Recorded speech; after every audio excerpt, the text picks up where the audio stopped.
신약 성경에 보면은 우리 예수 믿는 사람들을 가리키는 표현들이 참 많습니다. 약 100여 가지의 그런 표현들이 나옵니다. 그 중에서도 요즘 우리가 가장 많이 쓰고 있는 것은 신자라는 표현입니다. 신자라는 말 속에 우리의 정체성이 가장 잘 드러나죠. 신자라는 것은 믿음의 사람이라는 것인데, 믿음이 있는 사람, 믿음이 있다는 것이 우리의 공통점입니다. 사실 우리들은 성별도 다르고 또 사회적인 신분도 다르고 자라온 배경이나 환경도 다르고 기질이나 성격도 다르고 다 다르죠. 근데 이 자리에 모인 우리 모두의 단 하나의 공통점은 하나님이 주신 구원을 얻을 만한 믿음을 가지고 있다는 겁니다. 이게 우리의 공통점이에요. 근데 우리가 가진 이 믿음이라는 것은 우리만이 아니고 히브리서 11장을 공부해 볼 때 저 옛날 아벨부터 구약시대 살았던 사람들의 믿음도 우리와 똑같은 거예요. 믿음의 좀 수준은 다를 수 있어요. 믿음의 정도는 약할 수도 있고 강할 수도 있기 때문에 좀 더 순수할 수도 있고 좀 더 어떤 면에서는 연약할 수도 있고 그런 점의 차이는 있을 수 있지만은 옛날 아벨이나 에녹이나 노아나 아브라함이나 모세나 심지어 기생 라합이 가졌던 그런 믿음이나 우리의 믿음이나 구원을 얻는 데 있어서는 조금도 다를 바가 없어요. 그래서 우리가 올 1년 동안에 히브리서 11장을 통해서 공부한 이 사람들은 전부 다 믿음의 사람들이었고 믿음의 영웅들이었습니다. 정치 분야에서 아주 혁혁한 공헌을 남긴 사람이 많죠. 한 나라에나 혹은 세계사에 영향을 미칠 만한 그런 정치가들이 역사 가운데 많이 등장을 했었죠. 혹은 대단한 부를 이룬 경제인들도 많이 있었고 학문이나 예술 같은 분야에 큰 족적을 남긴 그런 사람들이 있죠. 우리가 이 땅을 살아갈 때 그런 것들이 우리의 삶에 필요하다면 그런 분야에 큰 영향을 미친 영웅들을 우리가 본받는 것은 필요하다고 생각합니다. 그런데 우리 모두에게 있어서 반드시 이것은 있어야 되는 것이 뭔가 하면 믿음이기 때문에, 이건 없으면 멸망으로 가는 것이기 때문에, 믿음이 우리의 영생의 문제에 직결되는 것이기 때문에 이 믿음을 가지고 믿음을 성장시키는 것이 우리의 중요한 목적이라면 히브리서 11장에 기록된 이 구약시대의 인물들은 우리에게 대단한 큰 도움을 줬던 겁니다. 그래서 한 1년 동안 히브리서 11장에 기록되어진 구약시대의 믿음의 사람들을 우리가 살펴보았는데, 여러분이 신앙생활에 어떤 도움이 되었습니까? 여러분이 가진 믿음에 어떤 점들을 좀 더 보강하고 또 때로는 더 강화시키고 때로는 수정할 부분이 있으면 수정하고 또 새롭게 살려고 결단하고 한 이런 내용들이 뭡니까? 어떤 점들이 여러분이 이번 1년 동안 히브리서 11장에 드러난 믿음의 사람들을 통해서 도움을 받고 유익을 얻었습니까? 이제 히브리서 이 11장은 아주 정교한 구조를 가지고 있다고 말씀을 드렸죠. 1, 2절이 전체 서론이고 우리가 지금 오늘 보려고 하는 39절과 40절이 결론이고 그 중간에 본론인데, 전반부는 그 성경의 시대별로 믿음의 사람들을 한 사람 한 사람 개인적으로 그렇게 고찰을 한 것이고, 이제 후반부에는 성경에 나오는 내용들이 사람들이 너무 많으니까 그냥 주제별로 압축해가지고 믿음에 승리한 사람들과 믿음의 고난을 잘 인내한 사람들이라는 그 주제하에 많은 사람들을 배치했다는 것을 살펴보았습니다. 그래서 오늘 이 결론 부분을 통해서 이 결론이라는 것 자체가 지금까지 공부한 히브리서 11장을 총 요약하는 것이에요. 앞에 나온 내용들을 다 요약하는 것이고, 이제 12장으로 가서 예수님을 바라보도록 또 이 세상에서 어려움을 견디도록 이제 하는 것이니까 여기에 요약을 우리가 다시 한번 보면서 우리의 믿음을 점검해 볼 수 있습니다. 다 같이 한번 39절을 보겠습니다. 시작. 이 사람들은 다 믿음으로 말미암아 증거를 받았으나 약속된 것을 받지 못하였다. 이게 결론에서 이 사람들은 다라고 하는 것은 지금까지 나온 인물들 모두를 가리키는 거예요. 11장에 나오는 인물들 모두를 가리키는 것인데 다 믿음으로 말미암아 증거를 받았다. 이렇게 이제 말하는 것은 앞에 있는 말을 지금 요약하는 것이에요. 뭘 요약하는가 하면 특별히 서론 부분을 다시 한번 반복을 하는 겁니다. 왜냐하면 이 서론 부분에 믿음이 무엇인지에 대한 가장 개괄적인 그런 설명이 들어있었기 때문입니다. 한번 1, 2절을 봅시다. 시작. 믿음은 바라는 것들의 실상이요 보이지 않는 것들의 증거니 선진들이 이로써 증거를 얻었느니라. 이렇게 시작했는데 이제 결론에 와서 다시 한번 이것을 반복하는 겁니다. 여기서는 반복은 2절만 반복했죠. 그러나 1, 2절의 내용이 여기에 다 함축되어 있는 겁니다. 선진들이 이로써 증거를 얻었다. 이 사람들이 다 믿음으로 증거를 얻었다. 이렇게 말할 때 증거를 얻었다는 것은 누구로부터 증거를 받았다는 말인가 하면 하나님께로부터 인정을 받았다는 것입니다. 하나님께 인정을 받은 것을 증거를 받았다 이렇게 말하는 거예요. 그 하나님의 인정을 받았다는 것은 무엇을 말하는가 하면 우리가 아벨과 에녹을 통해서 그것이 무엇을 말하는지를 알 수 있습니다. 우리 한번 4절을 보겠습니다. 시작. 믿음으로 아벨은 가인보다 더 나은 제사를 하나님께 드림으로 의로운 자라 하시는 증거를 얻었으니 여기에 누가 누구에게 의로운 자라 이렇게 인정을 해준 겁니까? 하나님께서 아벨에게 의로운 자라 이렇게 인정을 해주신 거예요. 다시 말하면 아벨을 구원했다 그런 말하고도 같은 말이에요. 하나님의 인정을 받았다는 것은 하나님께 의롭다라고 인정받은 것은 하나님께로부터 구원받았다 그런 말과 같은 거예요. 그 다음에 두 번째 나오는 사람도 한번 봅시다. 에녹 5절 시작. 믿음으로 에녹은 죽음을 보지 않고 옮겨졌으니 하나님이 그를 옮기심으로 다시 보이지 아니하였느니라. 그는 옮겨지기 전에 하나님을 기쁘시게 하는 자라 하는 증거를 받았다. 여기서 누가 누구를 증거한 거예요? 하나님이 노아를 증거한 거예요. 아니 에녹을 증거한 거예요. 에녹이 하나님께로부터 증거를 받은 거예요. 어떤 증거를 받았느냐, 어떤 인정을 받았는가 하니까 너는 하나님을 기쁘시게 하는 자라 하는 인정을 받았다 그런 말이에요. 하나님을 기쁘시게 하는 자라는 것 자체가 구원받은 것의 특징이죠. 다시 말하면 지금 히브리서 11장에 기록된 인물들은 하나님께로부터 의롭다 하는 또 하나님께로부터 너는 나를 기쁘게 하는 자라는 쉽게 말하면 나의 영광을 위해 사는 자라는 내가 너를 구원해 준 자라는 그런 증거를 받은 사람들이다 그런 말이에요. 이게 가장 중요한 거란 말이죠. 이 세상을 살아갈 때 가장 중요한 것은 하나님으로부터 인정을 받는 것, 하나님께로부터 구원을 받는 것, 하나님께로부터 너는 나를 기쁘시게 하는 자라, 기쁘게 하는 자라, 나를 영화롭게 하는 자라 라고 하는 평가를 받고 인정을 받는 것이 우리 인생의 최고의 목적 아니겠어요?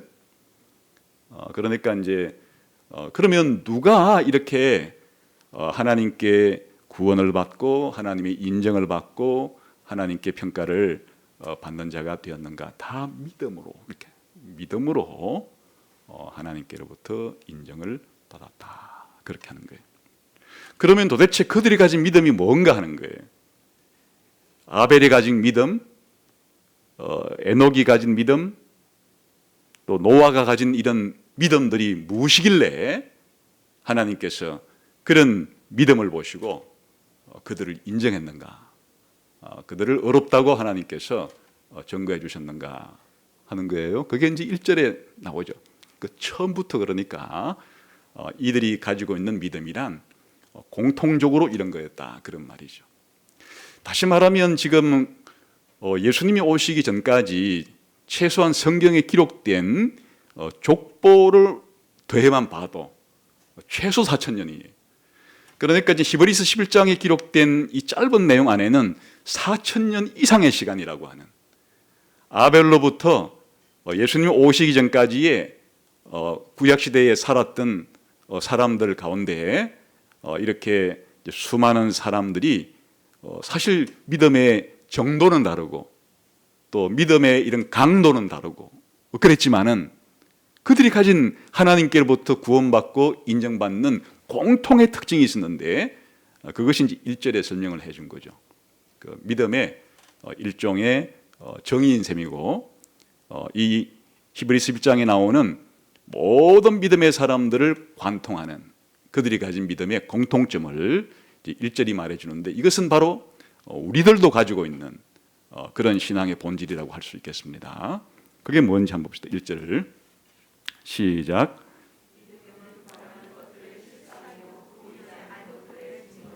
예, 지금 이제 아벨도 이런 믿음 가졌고 모세도 이런 믿음 가졌고 또 우리도 사실은 이런 믿음을 가진 거고, 앞으로도 하나님이 인정을 받으려면, 하나님께 구원받으려면, 하나님께로 나아가려면 이런 믿음을 가져야 되는 거예요. 그게 뭔가 하면 바라는 것들을 실상이라고 부르는, 또 보이지 않는 것들의 증거라고 부르는 이런 믿음을 가지고 있어야 하는 겁니다. 여기에 이제 믿음과 바라는 것이란 우리가 일반적으로 쓰는 말은 소망이에요. 또 희망이라 할 수도 있겠어요. 믿음과 이 소망은 뗄래야 뗄 수 없는 관계에 있는 거다. 그리고 믿음과 보이지 않는 것도 뗄래야 뗄 수 없는 관계가 있는 거예요. 그러니까 쉽게 말하면 믿음이 무엇인지를 알려 그러면 이 믿음이 소망과 무슨 관계가 있는지, 믿음이 보이지 않는 것과 무슨 관계가 있는지를 아는 것이라고 해도 과언이 아닙니다. 다시 말하면 여기에서 이제 믿음은 소망이라는 것을 대상으로 뭔가를 하는 것이에요. 또 믿음은 보이지 않는 것에 대해서 뭔가를 하는 게 믿음이라, 그런 말이죠. 여기에 바라는 것, 소망이라는 것은 미래에 일어날 일이에요. 현재 당장 일어난 일이 아니에요. 미래에 일어날 일인데, 그 미래에 일어날 중에서도 그냥 우리가 상상하는 미래가 아니에요. 앞으로 미래는 이렇게 되었으면 좋겠다, 이 세상은 이렇게 되었으면 좋겠다 라고 생각하는, 우리가 꿈꾸고 우리가 생각하는 우리의 꿈이 아니에요. 우리가 꿈꾸는 그런 미래가 아니에요. 여기서 바라는 것이란 하나님께서 이 사람들에게 말씀하시고 약속한 내용을 가리키는 거예요. 하나님께서 이들을 불렀을 때 이들에게 말씀을 통해서 무엇인가 약속해 준 게 있어요. 그 약속해 준 것이 이루어지는 것은 미래에 일어날 일이에요. 그러니까 여기에 소망이라고 표현된 것은 바로 하나님이 이들에게 말씀을 통해서 약속해 준 그 미래예요. 그 미래를 다른 말로는 바로 이 바라는 것, 소망이라 부르는 거고, 믿음은 그것과 연결된 거예요. 믿음이라는 것은 하나님께서 우리 인간에게 뭔가 미래에 일어날 일에 대해서 약속해 주고 말씀해 준 게 있는데, 이 믿음이라는 것은 그 바라는 것, 그 소망을 생생하게 내 것으로 만드는 것이다, 그런 말이죠. 다시 말하면 하나님이 약속한 것이 일어나는 것은 미래 일이에요. 근데 미래 일이니까 지금 현재는 나하고 아무런 관계가 없겠지가 아니고 미래를 그냥 현재에 가져다 쓰는 거예요. 다시 말하면 은행 통장에 자기의 잔고가 있는데 그 잔고를 현금화시키는 것이에요. 그러니까 믿음이라는 것은 하나님이 약속한 미래를, 그 미래는 아직 오지 않았어요. 오지 않았는데 믿음이 어떤 작용을 하는가 하니까 미래의 일이지만은 현재에 이미 일어난 것처럼 나는 생각하고 현재 일어난 일처럼 내게는 영향을 미치는 것이 그 미래에 일어날 일이, 그게 믿음이란 말이에요. 그러니까 여기에 기록된 이 모든 사람들은 그렇게 사는 사람들이에요. 그게 아벨이든지 에녹이든지 노아든지 아브라함이든지 모세든지, 왜 이 사람들을 믿음의 사람이라고 부르느냐? 전부 다 이들이 살았던 삶의 방식은 하나님이 약속한 미래의 것을 생생하게 자기 자신들이 오늘 살아가는 이 매일매일의 삶 속에서 그 하나님의 약속을 자기 삶 속에서, 자기 생활 속에서 마치 일어난 일인 것처럼, 사실 자기에게는 안 일어난 일이긴 하지만은 자신의 삶 속에는 너무나 확실한 일이기 때문에 일어난 일처럼 그렇게 살아갈 수 있도록 만들어주는 것이, 그게 믿음이고, 그것이 믿음이 있다고 하는 것이다. 그게 이제 바라는 것의 실상이다, 그런 표현이에요. 미래의 현재와 소망의 적용이랄 수도 있겠어요. 그게 믿음이다. 그렇게 믿음이라는 것이 말이죠, 이 하나님이 주신 소망과 뗄래야 뗄 수 없는 관계가 있는 거예요. 믿음 따로 소망 따로가 아니에요. 소망이 없으면 믿음도 없는 것이에요. 믿음이 없으면 소망도 없는 것이. 그러니까 믿음이 있는 사람들은 소망 가지고 살아가는 거예요.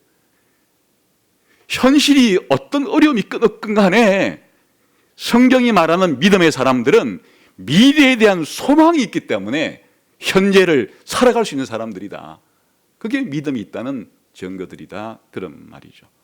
그래서 믿음은 소망의 실제화다, 소망의 현재화다, 소망을 내 주머니에 넣고 쓰는 것과 같은 것이다, 그런 말이에요. 소망을 현금처럼 내 생활 속에서 사용할 수 있는 것이 믿음이다, 그런 말이 되는 거예요.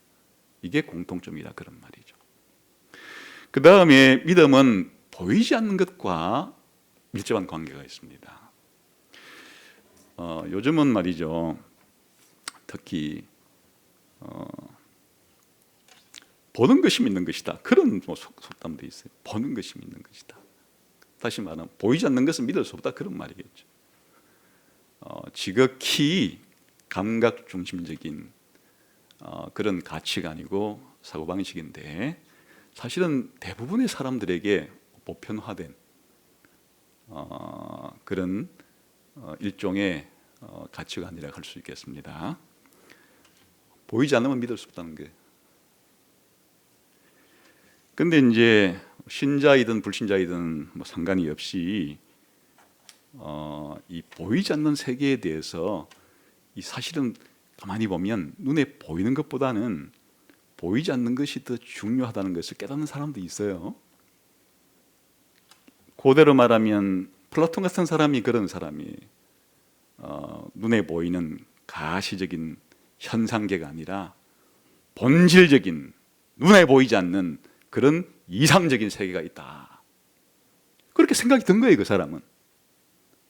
사람들은 마치 동굴 속에서 동굴을, 벽을 바라보고 있는데, 실제로 태양은 바깥에 있는데 동굴 속에 있는 물건에 비추어서 그림자만 보고서, 이게 눈에 보이는 것은 그림자인데 사실은 그림자보다 더 중요한 본질의 세계가, 이상의 세계가 있다고 생각하는 것이 바로 철학자들이에요. 그런 사람들이 있긴 해요. 많지 않죠. 그러니까 이런 사람들은 대부분 눈에 보이는 대로 살아가기 마련인데, 눈에 보이지 않는 세계가 사실 모든 보는 것보다 더 본질적이고 더 중요하다는 그런 생각을 하는 사람들도 있다는 얘기예요. 보는 것은 늘 변하고 가변적이고 생성하고 소멸하고 이런 것인데, 생성하지 소멸하지 않는 영원 불변한 어떤 것이 있을 거다라고, 그것은 눈에 보이지 않죠. 생각하는 사람들도 있어 왔던 것이에요. 생텍쥐페리가 쓴 어린 왕자의 아주 감동적인 그런 문장이 있어요. 내 비밀 이거야, 내 비밀은 이거야. 아주 간단해. 오직 마음으로 보아야만 정확하게 볼 수 있다는 거야. 가장 중요한 것은 눈에 보이지 않는 법이거든. 이건 불신자라도 신앙이 없어도 이 인간의 지성이 이 사물을 통찰하고 세상을 통찰할 때 가장 중요한 것은 오히려 눈에 보이지 않는다고 하는 그런 생각을 가지고 살아가는 사람들도 있어요. 있는데 많지가 않아요. 그런데 기독교인들은 이런 사람들이에요. 구약시대건 신약시대건 하나님을 믿는 사람들의 특징은 보이지 않는 것이 보이는 것보다 더 중요하다는 것을 믿고 알고 있는 사람들이에요. 무슨 뜻입니까? 하나님은 이 모든 우주와 인간이 출발하게 된 근원이에요. 또 하나님은 이 우주와 인간이 돌아갈 목적이에요. 모든 우주와 인간의 존재의 근원이시자 존재의 목적이신 하나님은 눈에 보이지 않아요. 또한 하나님께서 우리 인간을 만들 때 우리 인간의 눈에 보이는 육체라고 하는 것도 만들었지만 우리의 눈으로 볼 수 없는 영혼이라는 것도 만드셨는데 사실 육체도 중요하고 영혼도 중요하죠. 뭐 어느 하나가 중요하지 않은 것은 없어요. 그러나 우리의 영혼이라는 게 뭐예요? 생각하고 느끼고 결단을 내릴 수 있다는 건데 다른 동물하고 인간을 비교해 보면 알죠? 다른 동물들도 눈, 코, 귀, 소장, 내장은 다 대부분 있어요. 그런데 그들에게 없는 것은 그 이성이라고 하는, 소위 말하는 마음이라고 하는 영혼이라는 것은 없는데 이게 인간을 인간답게 만드는 그런 것도 눈에 보이지 않죠. 사실 천사도 보이지 않고 천사가 타락한 악마도 보이지 않아요. 천국과 지옥도 보이지 않아요. 정말 중요한 것들, 그리고 모든 것의 본질은, 그것들의 원천은 보이지 않아요. 그것의 목적은 눈에 보이는 것들이 아니에요. 사실은 이 세상에 있는 모든 것들이 보이지 않는 것으로부터 생겨난 것이에요. 그게 3절이에요. 우리 한번 3절 봅시다. 시작. 믿음으로 모든 세계가 하나님 말씀으로 지어진 줄을 우리가 아나니 보이는 것은 나타난 것으로 말미암아 된 것이 아니다. 여기서 나타난 것으로 말미암아 된 것이 아니라는 말은 이걸 거꾸로 뒤집어 말하면 보이는 것은 보이지 않는 것으로 된 거라, 그런 말이에요. 그 말을 긍정적인 그 말을 뒤집어서 부정적으로 말할 수 있고 부정적인 표현을 긍정적인 표현으로 뒤집어 말할 수가 있는데 여기서 3절은 말이 무슨 뜻인가 하니까 눈에 보이는 이 우주가 하나님 말씀으로 지어졌단 말이에요. 근데 눈에 보이는 이 우주는 지금 눈에 보이는 세계인데 지금 우리가 눈에 보이는 이 우주와 우리 인간이라는 존재 자체가 보이지 않는 것으로부터 나온 것이에요. 그 보이지 않는 것은 바로 하나님은 우리의 눈으로 볼 수 없는 분이시고 하나님이 하나님의 능력을 가지고 하나님의 지혜를 가지고 이 우주를 창조했는데 그 하나님의 지혜와 하나님의 능력은 눈에 보이는 것들이 아니에요. 하나님이 전지하심과 전능한 능력으로서 이 세상을 만드실 때 말씀으로 창조했는데 그 하나님의 말씀은 눈에 보이는 것이 아니에요. 그러니까 이 우리가 눈에 보이는 이 모든 세계들도 사실은 눈에 보이지 않는 하나님과 하나님의 능력과 하나님 말씀으로부터 생겨난 것이기 때문에 진짜 이 세상에서 중요한 것은 보이지 않는 거라 그 말이에요. 그런데 믿음이 뭐냐? 아니 보이지 않는 것을 보는 것처럼 살아가는 게 믿음이라 그런 말이죠. 다시 말하면 이 물질적인 세계를 보는 것은 눈만이 아니라 5가지 감각이라는 거죠. 그러니까 이 물질계는 우리가 흔히 말하는 현상의 세계는 전부 다 하나님 우리 인간에게 주신 5가지 감각을 통해서 보거나 듣거나 혹은 만져서 알거나 뭐 이렇게 이제 아는 거예요. 그런데 그럼 보이지 않는 세계는 어떻게 하는 건가? 살아계신 유일하신 거룩하신 하나님과 하나님의 지혜와 하나님의 능력과 하나님의 사랑과 하나님의 공의와 이런 것들은 어떻게 하는 것인가? 하나님께서 하나님이 의인들에게 주시려고 하는 영원한 천국과 죄인들에게 주시려고 하는 영원한 심판인 지옥 같은 것들은 눈에 보이지 않는데 이런 것들은 어떻게 안단 말인가? 믿음으로 한다는 거예요. 믿음은 6번째 감각인데 눈에 보이지 않는 세계를 보는 눈이고 눈에 보이지 않는 세계를 듣는 귀고 눈에 보이지 않는 세계를 내면서 맞는 코고 눈에 보이지 않는 세계를 잡을 수 있는 손이란 뜻이에요. 믿음은 바로 보이지 않는 세계를 보는 눈과 귀와 코와 입과 손 같은 것이다. 그 말이 믿음은 보이지 않는 것의 증거다, 그런 말이에요. 다시 말하면 히브리서 11장에 나오는 우리 구약시대 우리 믿음의 선배들은 다 그래 살던 사람들이에요. 하나님께서 뭘 약속했어요? 그들에게 영원한 나라를 그들에게 약속을 했는데 그건 보이지가 않는단 말이에요. 보이지가 않지만은 그들은 믿음을 가지고 자기들이 보는 것처럼 뭐 들리는 것처럼 손에 잡는 것처럼 그렇게 하고 살았다. 그래서 여러분, 이게 오늘날 참 이게 믿음으로 살아가기가 어려운 시절이에요. 그래도 이 산업화 시절 이절 현대 과학이 발전하기 전까지는 그래도 철인이라는 사람들이 있어서 나름대로 눈에 보이지 않는 세계의 중요성들을 알고 사람들에게 말해주기도 했는데, 하여튼 과학이 발달한 이 시대 이후부터는 전부 다 관찰하고 전부 다 실험하고 전부 다 검증하고 반증이 안 되는 것들은, 쉽게 말하면 눈에 보이지 않는 세계는 아예 인정을 해주지 않는 그런 풍토 속에 살다 보니까 사람들이 지극히 물질적이 됐고 사람들이 지극히 가벼워지게 되었어요. 보이지 않는 세계에 대해서 생각하기를 싫어해요. 생각할 능력을 점점 잃어버리고 있어요. 자신의 가치관은 온통 보이는 것에, 보인다는 게 뭐예요? 먹고 마시고 쓰고 이런 것들이죠. 정말 우리 인간에게 소중한 인간의 목적이 뭔가, 인간을 인간답게 만드는 인간의 행동은 뭔가, 이런 것들에 대해서 고민하지 않아요. 어떻게 하면 더 좋은 음식, 값비싼 옷, 값비싼 자동차, 좋은 집에서 사는 것 자체가 인생의 모든 전부 최고인 것처럼 가장 좋은 것은 사실은 보이지 않는 것인데, 덜 좋은 것들에 우리의 마음을 빼앗기는 시대에 살고 있기 때문에 이런 시대에 우리 기독교인들이 살아갈 때는 사실은 이방인처럼 느껴질 수밖에 없어요. 외계인처럼 느껴질 수밖에 없어요. 보이는 것 중심으로 살아가는 가치관이 난무한 이 시대에 보이지 않는 것을 보는 것처럼 살아가는 사람들이야말로 얼마나 엉뚱한 사람들이에요. 얼마나 그들이 보기에 이상한 사람들이에요. 그러니까 이 세상에서 예수 믿는 사람들은 환영받기가 쉽지 않죠. 그런데 모든 믿음의 사람들의 공통점은 이와 같이 보이지 않는 것을 보는 것처럼 하는, 보이지 않는 것의 증거인 믿음을 가지고 살았다. 이 말이 바로 이렇게 결론을 내리셨다.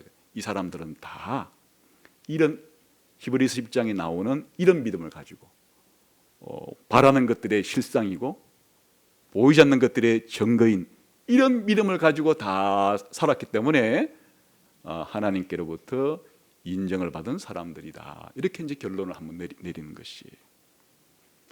그런데 여기에 좀 어려운 말로 바라는 것들의 실상이고 보이지 않는 것들의 증거라고 했지만, 여기서 바라는 것도 그렇고 보이지 않는 것도 그렇고 사실은 이것들이 하나님의 말씀, 하나님의 약속으로 구체화된 것들이에요. 그러니까 히브리서 11장의 문맥으로 말하자 그러면 바로 하나님과 교제를 누리는 것, 하나님께 나아가서 하나님을 기쁘시게 해드리는 것들, 다시 말하면 하나님께서 이렇게 더 궁극적인 것은 부활을 통해서 하나님의 영원한 나라를 통해서 이런 일들이 풍성하게 있을 것을 약속해 주었는데, 이런 것들을 믿음의 대상으로 삼고 이런 것들을 만지듯이, 이런 것들을 보듯이, 이런 것들을 내게 현재 가장 중요한 것처럼 이렇게 살아가는 것이 믿음이니까, 믿음의 가장 간단한 정의는 하나님의 약속을 붙잡고 살아가는 삶이다. 그렇게 말할 수 있겠죠. 그래서 올 한 해 동안 우리가 히브리서 11장을 배우면서 이 부분에 대해서 다시 한번 돌아보면 좋겠습니다. 내가 한 해 동안 살아온 삶의 방식이 하나님의 약속을 붙잡고 산 것이 나의 가장 중요한 가치관이었나, 아니면 내가 설정해 놓은 목표, 대부분 그 목표라는 것이 아까 말한 물질적인 것들이 많이 있을 수가 있어요. 그런 목표에 도달되지 않을 때는 안타까워하고, 그런 물질적인 것들을 좀 잃어버릴 때는 또 슬퍼하고, 내가 관심을 가지고 살았던 나의 가장 중요한 시간을 투자하고 나의 에너지를 투자하고 나의 관심을 집중하고 했던 것들이 바로 현재에 내가 얻을 수 있는 것들, 현재에 내가 취할 수 있는 것들, 다시 말하면 눈에 보이는 것들 중심으로 내가 한 해를 살았는가, 아니면 이 믿음의 사람들을 본받아 가지고 나도 미래에 하나님이 약속한 소망을 내 삶의 중심 자리에 놓고 또 보이지 않는 것이 더 중요한 것이라는 사실을 확신하면서 보이지 않는 세계에 대해서 그 중요성이 내 삶 속에 더 중요한 것으로 그렇게 자리 잡고 왔는지를 점검해 보면 좋겠죠. 사실 사도 바울도 그렇게 말한 적이 있죠. 고린도서 4장 18절에 보면 우리가 주목하는 것은 보이는 것이 아니요 보이지 않는 것이니 보이는 것은 잠깐이요 보이지 않는 것은 영원합니다. 이렇게 살아가는 거다. 이렇게 살아가는 것이 믿음이다, 그런 말이죠. 그러니까 여기는 구약시대 믿음의 성도들만 지금 예를 들어서 우리들에게 믿음을 본받으라고 제시하지만 신약 성경까지 오게 되면 지금 사도 바울의 말이 한마디로 단적으로 잘 보여주는 간에 우리가 주목하는 것은 보이는 것이 아니요 보이지 않는 것이니 보이는 것은 잠깐이고 보이지 않는 것이 영원하기 때문이다. 그러면 이 보이지 않는 영원한 세계는 전부 다 말씀을 통해서 우리에게 온 것들인데, 그런데 이런 약속을 믿고 살아갈 때 그럼 그 약속은 우리에게 언제 성취되냐는 것이, 그게 이제 그 다음에 나오는 말이에요. 우리 한번 히브리서 11장 39절 다시 읽어봅시다.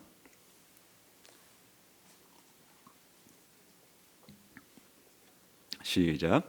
이 사람들은 다 믿음으로 말미암아 증거를 받았으나 약속된 것을 받지 못하였으니, 그러니까 이제 이 사람들은 다 믿음으로 말미암아 증거를 받았다는 말을 아주 쉬운 말로 풀면 이 사람들은 다 하나님이 약속한 그 소망, 하나님이 약속한 보이지 않는 것들을 붙잡고 그렇게 살았는데 약속한 것을 다 받지는 못하고 죽었다, 그런 말이죠. 약속을 받지 못했다 하는 것은 하나님이 하나님의 백성에게 약속한 것들은 말이죠, 우리가 이 세상에서 살아있는 동안에 이루어지는 것도 있고 우리가 살아있는 동안에는 이루어질 수 없는 더 미래에 이루어질 것들이 있는 거예요. 그래서 여기에 약속을 받지 못했다는 것은 무슨 말인가 하니까 이들의 생애에 일어날 약속들은 다 성취를 본 거예요. 그러나 이들이 살아있는 동안에는 성취를 볼 수 없는 미래에 일어날 것들은 약속이 이루어지지 않은 상태로 죽었다는 거예요. 그게 약속을 받지 못했다, 그런 말이죠. 예를 보면 지금 히브리 11장에서 하나님이 노아에게 뭐라고 약속해요? 우리 한번 그 11장 한번 봅시다. 7절 한번 보겠습니다. 시작. 믿음으로 노아는 아직 보이지 않는 일에 경고하심을 받아 경외함으로 방주를 준비해서 그 집을 구원했다. 여기에 보이지 않는 일에 경고를 받았다는 말이 뭐죠? 구약성경 읽어보면 홍수 난다는 거예요. 홍수 심판으로서 하나님께 세상을 심판하겠다. 그러나 너는 내가 명하는 대로 방주를 만들어라. 그러면 방주를 탄 사람들은 내가 다 살려준다. 그 약속이 노아에게 임했는데 이 약속은 노아의 당대에 일어난 거예요. 노아가 살아있는 동안에 홍수도 났고 또 노아가 방주를 만들어서 구원도 받았죠. 이런 것들은 일어난 거란 말이죠.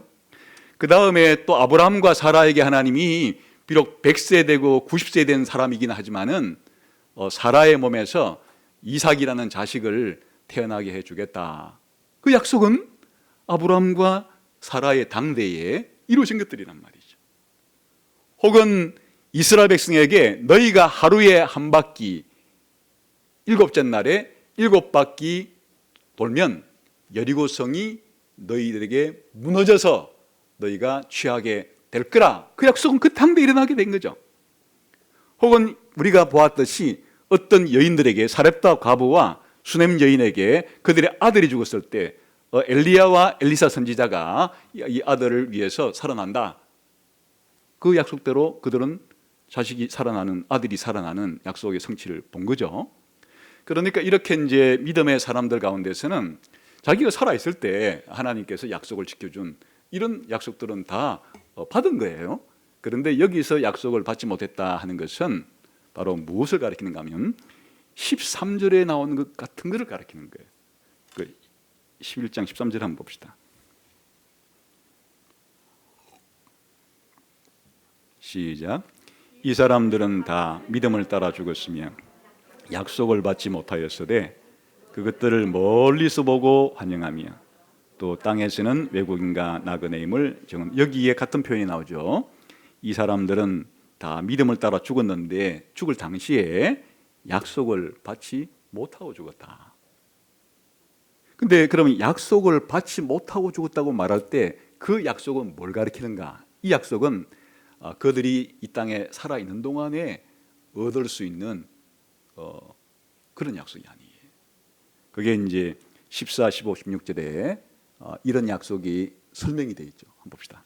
시작. 그들이 이같이 말하는 것은 자기들이 본향 찾는 자임을 나타냅니다. 그들이 나온 바 본향을 생각하였더라면 돌아갈 기회가 있었으려니와 그들이 이제는 더 나은 본향을 사모하니 곧 하늘에 있는 것이다. 이러므로 하나님이 그들의 하나님이라 일컬음 받으심을 부끄러워 아니하시고 그들을 위하여 한성을 예비하였느니라.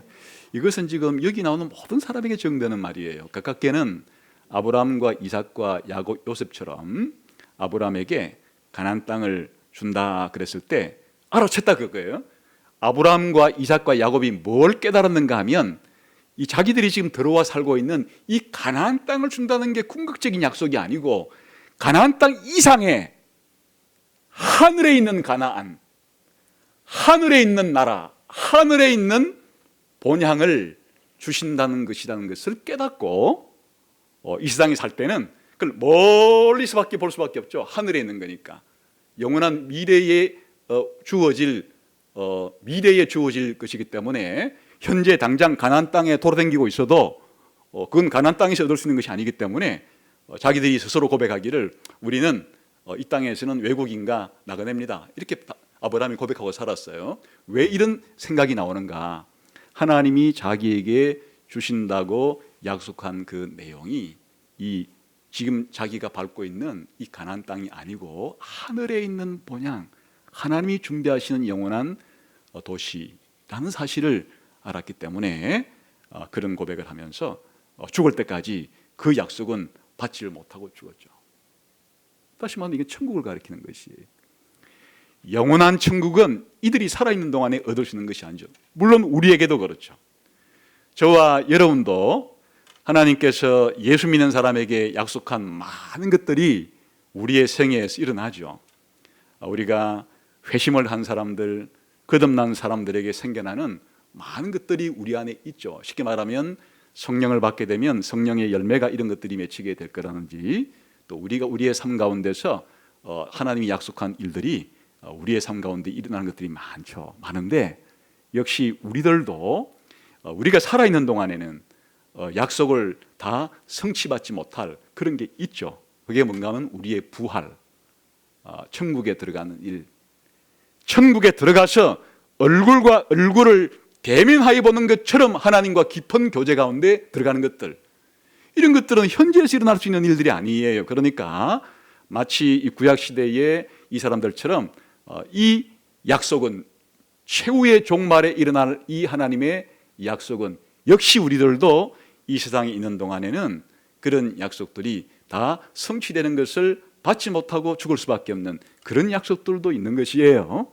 그런데 이 사람들도 바로 하나님께 약속을 받은 것도 있지만은 이와 같은 그 13절부터 16절까지 나오는 하늘 도성, 하나님이 주실 도시, 영원한 천국에 대해서는 이들이 죽는 순간까지도 그것을 받지는 못한 채로 멀리서 바라보면서 약속을 바라보면서 그 소망을 실상화시키기도 하고 그 보이지 않는 나라를 마치 보는 것처럼 살긴 했어도 자기 당대에는 자기 살아있는 동안에는 그런 약속이 이루어지는 것을 보지는 못했다라고 이제 정리를 하게 된 거예요.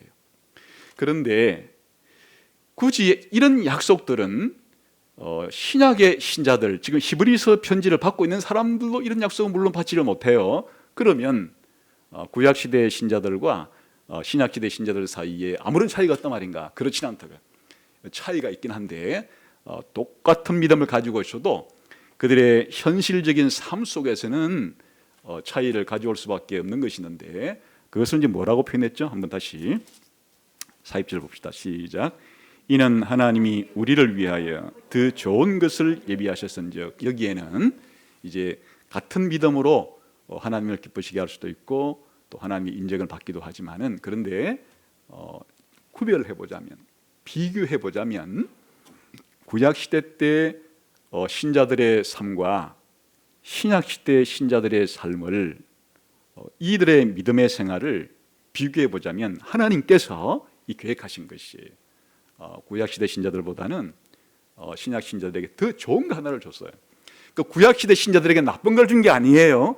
구약 시대 신자들에게는 아주 엉터리 그냥 써지도 못할 걸 준 게 아니에요. 당연히 구약 시대 신자들에게도 하나님이 인정해 주시고 하나님을 기쁘시게 한다는 평가도 주시고 그들과 함께 동행도 해주시고 또 때로는 물론 그들에게 죄사함도 있고 그들에게 심지어는 성령의 내주까지도 있을 수 있는 그런 것들을 주었는데도 불구하고 하나님께서는 신약시대 신자들에게는 구약시대 신자보다는 더 좋은 것을 하나님이 계획했다, 그 말이죠. 그게 무슨 표현인가니까 예수님이 오시고 오시지 않는 차이가 있는 거예요. 그래서 우리가 지난번에 뭘 보았는가니까 예수님의 오심이 구약시대 신자들의 삶과 신약신자들의 삶을 비교해 볼 때 구약시대 신자들의 삶은 좋은 것이지만 신약시대 신자들의 삶은 더 좋은 곳이라고밖에 표현할 수 없는 그런 차이를 가져오게 되었다.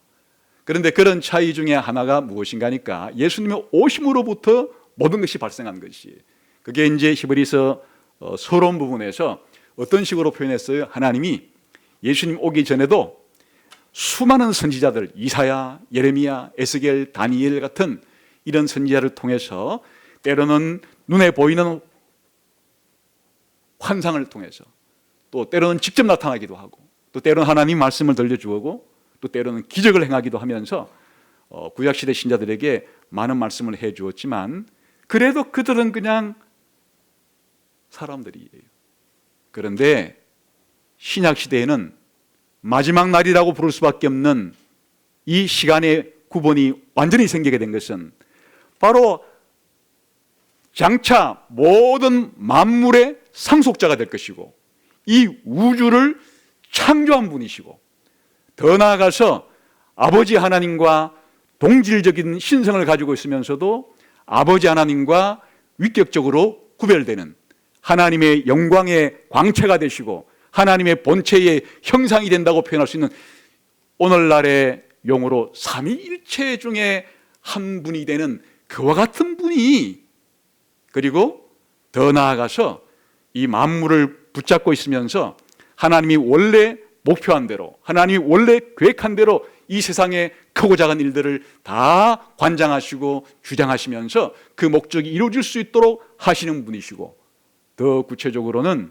우리의 죄 문제를 해결해 주시기 위해서 이 땅에서 하나님께 순종하고 십자가의 죽음을 통해서 우리의 죄 용서의 길을 열어놓으시고 지금은 하나님의 보좌 우편에 앉아 계셔서 왕처럼 선지자처럼 제사장처럼 지금도 이 세상을 통치하고 계시는 하나님 앞에 우리를 중보하고 계시는 그런 분이신 예수님을 통해서 이제는 우리들에게 말씀해 주시고 행동하게 하시고 들려주시는 것이니까 하나님이 자신을 알리는 데 있어서 인류 역사상 최고의 강력하고도 최고도 영광스럽고도 최고도 자세한 하나님의 계시가 예수님을 통해서 오게 된 거예요.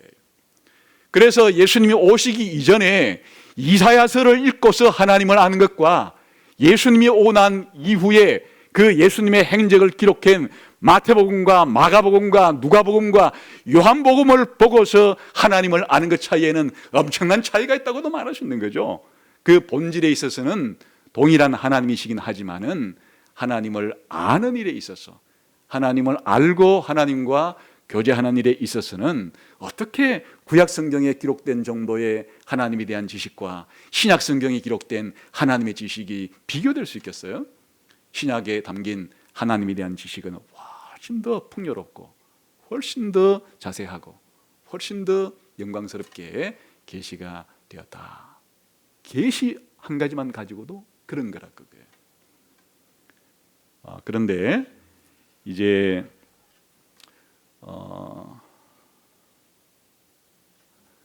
더 중요한 것은 이제 여기에 계시 정도가 아니고 우리를 구원하시는 일에 있어서도 훨씬 더 좋은 일이 생겨나게 되는 거예요. 시간상 오늘 말씀드리지 못하고 송구 영신 예배 때 마무리를 하려고 그러면 해야 되겠는데요. 이제 힌트만 드리게 되면은 구약 시대에 하나님 우리의 죄 문제를 해결해 주고 하나님께 나오도록 하기 위해서는 누굴 사용했어요? 구약 시대의 제사장을 사용했어요. 또 어디서 우리 죄 문제를 해결하도록 했어요? 땅에 있는 성막과 성전에서 하도록 했어요. 무슨 제물을 드려 가지고 그런 일을 하도록 했어요?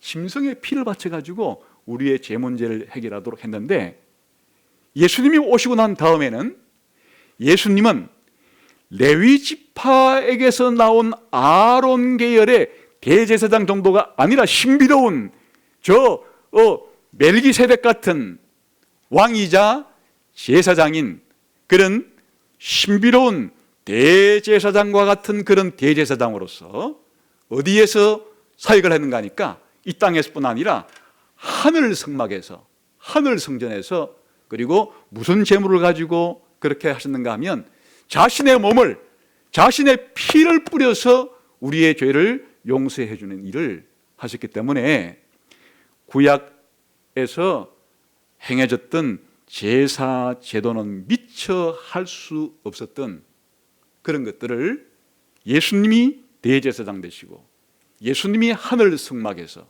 예수님이 자신의 몸, 자신의 피를 가지고 제물로 삼게 된 이 놀라운 제사를 통해서는 우리에게 새 언약이라고 불리는 새 언약 시대가 개막이 되었고, 새 언약의 이 제사를 통해서는 우리의 죄를 다시는 기억하지도 않을 정도로 확실하게 영구히 처리를 해 주어서 우리가 이제는 양심의 깨끗함을 얻고 담대함을 가지고 하나님께 지금 현재도 죽어서가 아니라 예수님이 재림한 이후가 아니라 이 순간에도 개인적으로나 공동체적으로 하나님께 기도를 통해서나 예배를 통해서 나아갈 수 있는 그와 같은 엄청난 일들을 이제 해 주었다. 이렇게 한 것이 이제 우리들에게는 더 좋은 것을 준비했다, 그런 말이 되는 거고요. 그래서 이제 이 둘을 합치게 되면 궁극적으로는 하나님이 주시려고 하는 게 바로 이 완전함이에요. 그래서 사실은 구약 시대 신자들에게도 완전함을 주시기로 약속이 돼 있었는데 예수님이 올 때까지는 유보가 됐죠. 그러나 이제 예수님이 오고 난 다음에는 구약 시대 신자들도 신약 시대 신자들처럼 하나님이 신자들을 완성시키는 데 있어서 이제 동등하게 그렇게 하나님께 대우를 받게 된 거다, 그런 이야기가 남아 있는 건데, 이 부분들은 송구영신 예배를 드리면서 올 한 해를 마무리하면서 지금 말한 신자를 완전하게 하신다고 하는 하나님의 말이 그럼 무엇인가는 그때 보면서 이제 히브리 11장을 마무리하도록 하겠습니다. 그래서 오늘 우리가 결론 부분이었기 때문에 지금까지 히브리 11장을 다시 한번 중요한 부분들을 점검하면서 그렇게 총 정리를 해 보았습니다. 오늘 정리하면서 다시 한번 우리가 이제 돌아볼 점은 우리의 신앙생활이라는 것이 하나님이 약속한 미래의 소망과 결부된 것이고, 하나님이 약속한 눈에 보이지 않는 더 중요하고 영원한 것들에 대해서 딱 믿음을 가지고 그것을 붙잡고, 믿음을 가지고 그것을 확신하고, 믿음을 가지고 그것들을 내 것으로 만들고, 믿음을 가지고 마치 보는 것처럼 살아가야 이 세상에서 살아갈 때 신자로서 신자답게 살 수가 있고 또 어려움을 극복해낼 수 있다. 그런 이야기입니다. 어느 시대나 신자들의 삶은 편안한 환경이 아니었습니다. 이 히브리서의 편지를 받는 시대의 신자들도 예수 믿는다는 이유 때문에 사회적으로 소외를 당했어요. 사회적인 냉대를 받고 심지어 핍박을 받고 심지어 목숨을 잃어야 될 정도로, 목숨을 내놓아야 될 정도로 그런 시대를 살아갔던 거예요. 그러니까 오늘날 우리는 여기에 비하면 훨씬 더 좋은 세상을 살고 있긴 하지만, 그렇다고 해서 오늘 이 시대도 우리가 신앙생활하기가 그리 호락호락한 세상은 더 미묘하게 미래의 소망을 붙잡는 것을 조롱하고, 더 미묘하게 보이지 않는 영원한 세상에 대해서 말하는 것을 말하지 못하게 하고, 그런 세상을 믿는 것 자체를 어리석다고 말하고 비웃고 하는 세상 속에서 살아가고 있기 때문에 오늘 우리가 신자로서 살아가는 것도 이런 믿음이 없이는 살아가기가 쉽지 않죠. 그러나 이런 믿음을 가지고 있다는 것은 이 세상에서 최고의 무기를 가지고 있는 거지. 이와 같은 바라는 것들의 실상이고 보이지 않는 것들의 증거를 가지고 하나님이 주시겠다고 약속한 영원한 나라에 대한 소망을 가지고 살아가는 것은 이 세상에서 가장 풍부한 무한한 자원을 가지고 이 세상을 살아갈 수 있는 것을 우리들에게 주신 것과 마찬가지. 사실 이 땅에 살아갈 때 우리에게 당하는 어려움들이랑 대개는 우리 육체와 관련된 것들, 대개는 물질적인 것들과 관련된 것들, 대개는 일시적으로 있다가 사라질 것들에 대한 것들이지만, 이와 같은 믿음을 가지고 있을 때 이런 것들에 대해서는 우리가 있든지 없든지 많든지 적든지 이런 것들에 대해서 잘 대처할 수 있는 인간다운 인간, 신자다운 신자가 되는 데 있어서 믿음은 필수다 하는 사실을 알게 됩니다. 그래서 이것이 모든 신자들이 동서고금을 막론하고 만국 공통이에요. 모든 시대 공통이에요. 우리 예수 믿는 사람들은 이런 믿음을 가지고 하나님께로부터 인정을 받으면서 살아가고 있는 그런 사람들이 된다 하는 것입니다. 그래서 한 해 동안 우리가 이 이스라엘의 믿음을 공부하면서 우리 자신을 이렇게 한번 점검해 보고, 또 이것은 뭐 올해만의 문제가 아니겠죠. 다가오는 새해에도 우리가 이 땅에서 살아가는 동안에 이런 믿음이 더 우리 가운데 강해질 수 있도록, 더 풍성해질 수 있도록. 그래서 성경은 믿음을 금보다 더 귀한 것이라 그래요. 금은보다 더 귀한 이 믿음이 올해를 마무리하는 여러분들에게, 그리고 새해를 맞이하는 여러분들에게 더 많아지기를, 더 풍성해지기를 주님의 이름으로 축원합니다. 함께 기도하겠습니다.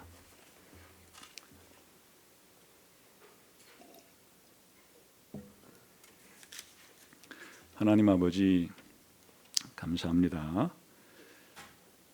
세상 사람들은 전혀 귀하게 여기지 않는 금보다 더 귀한 믿음을 저에게 선물로 주시고 이 믿음 가지고 살아가게 하시니 감사합니다.